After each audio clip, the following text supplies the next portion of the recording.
In this video, I am going to explain you the more questions of the exercise 1.4 of the chapter Integers of class 7th Mathematics from the book Learning Maths.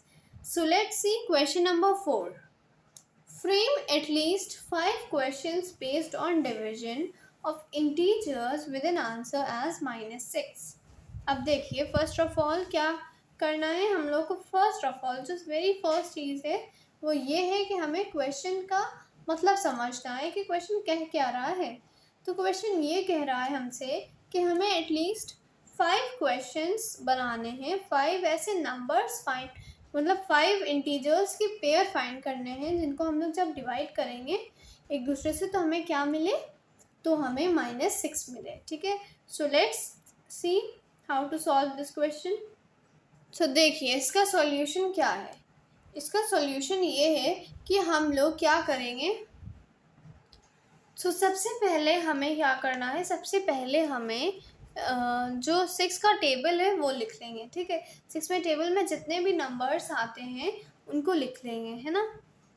सबसे पहले क्या लिख लिया, सबको लिख लेंगे minus sign के साथ। क्यों? क्योंकि हमें आंसर में -6 चाहिए। ठीक है, हमें आंसर में क्या चाहिए, -6 चाहिए। तो हम लोग सबसे पहले जो हम अपना 6 का टेबल है उसमें जितने भी नंबर्स आते हैं उनको लिख लेंगे एक साइड पे। ठीक है, लिख लिया -6, -12, -18, -24 और -30। ठीक है, देन अब हमें क्या लिखा हुआ है, अब हम लोग क्या करेंगे, हमें आंसर चाहिए है -6। तो अब हम इन लोगों को उस नंबर से डिवाइड करा देंगे जितने जिसको जो हम लोग डिवाइड कराएं तो हमें -6 मिल जाए। मतलब क्या, मतलब ये कि हमारा 6 1 कितने ज़्यादा आता है, 6 के टेबल में 6 कितने ज़्यादा आता है वो नंबर बस हम लोग डिवाइड का साइन लगा के लिख देंगे। ठीक है, सबके क्या होता है, हम लोग क्या बोल रहे हैं समझिए, मतलब समझिए कि 6 1 ज़ा 6 multiplied by 1 is equal to 6 लिखते हैं ना, मतलब कि 6 1 ज़ा 6। तो हम लोग क्या कर रहे हैं कि जो भी नंबर है 6 का टेबल उसको लिख रहे हैं, फिर हम लोग उसको डिवाइड का साइन लगा के वाला नंबर लिखे दे रहे हैं जितने ज़ा वो नंबर आता है, 6 ज़ा जितने 6 ज़ा वो नंबर आता है। ठीक है, मतलब कि देखिए अब हमारा 12 हमने लिखा जैसे -12, तो हमारे 6 के टेबल में 12 कितने बार आता है, कितने ज़ा आता है, कितने से मल्टीप्लाई करके 12 2 ज़ा आता है ना, 6 2 से 12 आता है ना, इसीलिए हमने 12 को 2 से डिवाइड कर दिया। क्यों? क्योंकि हमें मिलेगा 6 आंसर में जब हम लोग 12 को 2 से डिवाइड करेंगे, और माइनस साइन तो लगा ही है तो माइनस लगा दिया हमने आंसर में भी। फिर अब हमने -18 ले लिया। ठीक है, अब हमने -18 ले लिया। अब हमें ऐसे नंबर से डिवाइड करना है इसको कि हमें आंसर में -6 मिले। तो देखिए पहली चीज़ तो ये समझ लिए कि आंसर में कि हमें जो सा नंबर लिखना है वो क्या हो, वो प्लस में हो। क्यों? क्योंकि जब डिफरेंट साइन होंगे तभी आंसर में हमारा माइनस आएगा। फिर हम लोग लिख देंगे यहाँ पे कि 6 के टेबल में, फिर हम लोग देखेंगे कितने ज़ा 18 आता है हमारे 6 के टेबल में। 6 के टेबल में तो हमारे 3 ज़ा 18 आता है, तो इसीलिए हम लोगों ने यहाँ पे 3 लिख दिया।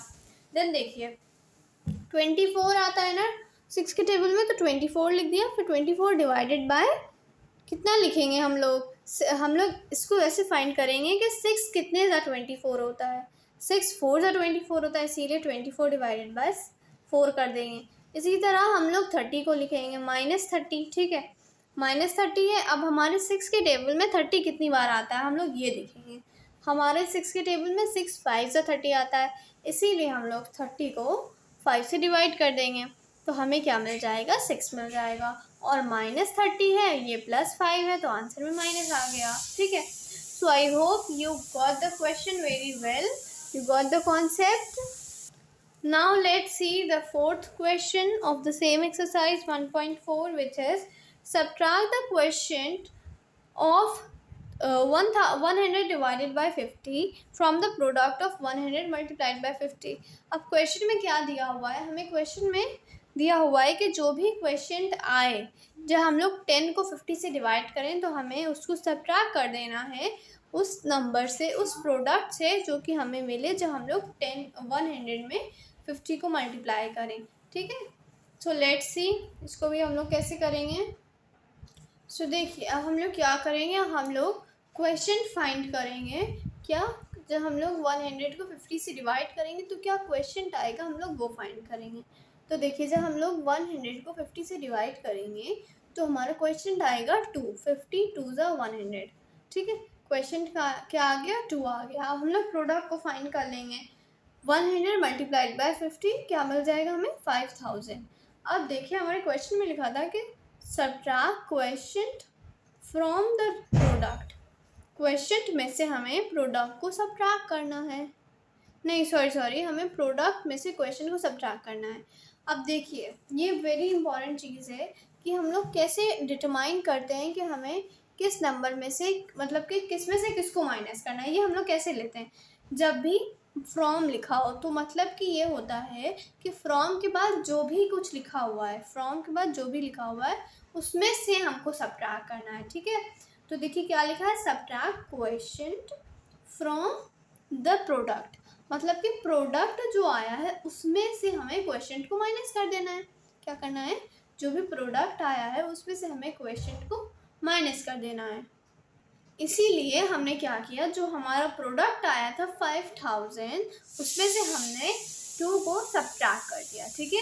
उसमें से हमने 2 को सब्ट्रैक्ट कर दिया एंड वी गेट 4998। ओके, क्या किया हमने, सबसे पहले प्रोडक्ट क्वोशिएंट फाइंड किया, देन प्रोडक्ट फाइंड किया and then finally we have find, जो हमने डिफरेंस फाइंड कर लिया प्रोडक्ट का और रिमाइंडर का, ठीक है। प्रोडक्ट का और क्वोशिएंट का। प्रोडक्ट में से हमने क्वोशिएंट को सब्ट्रैक्ट कर दिया। So I hope you got the concept. If you have any query related to the question, you can simply ask me in the comment section. Thank you for watching the study classes.